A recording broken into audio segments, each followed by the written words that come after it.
Hello guys, welcome back to my channel. My name is Elvis. In today's video we are going to install lowering springs on my car.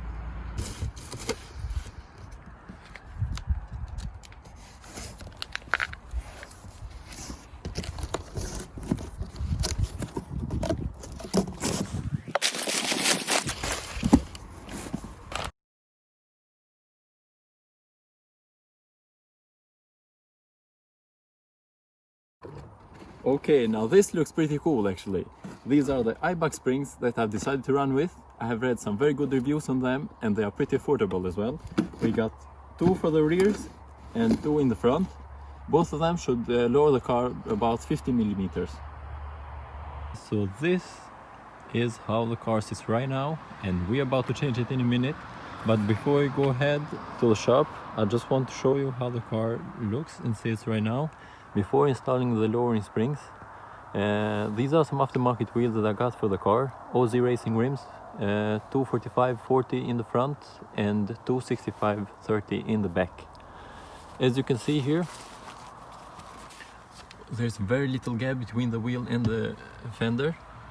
So I'm not going to install the lowering springs in the front just yet because I need to get some other tires with lower profile. As for the back, there is a 3-finger gap between the wheel and the rear fender, so this needs to get changed right away. So I can't wait, actually I'm very excited for this. So let's just go ahead to the shop and make some changes.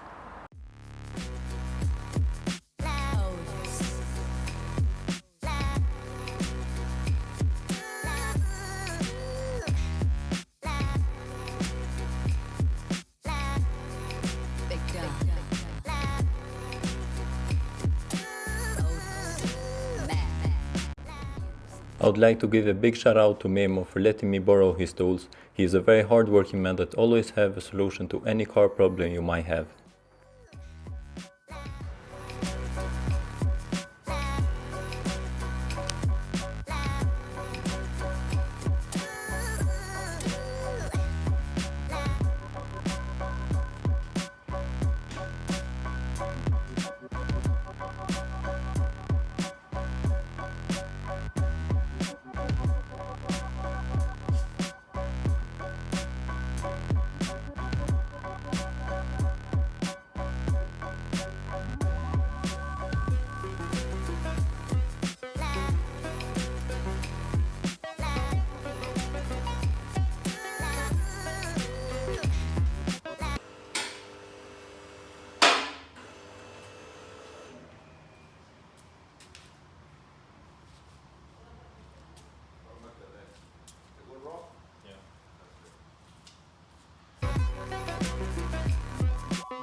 Can we stop this gravity?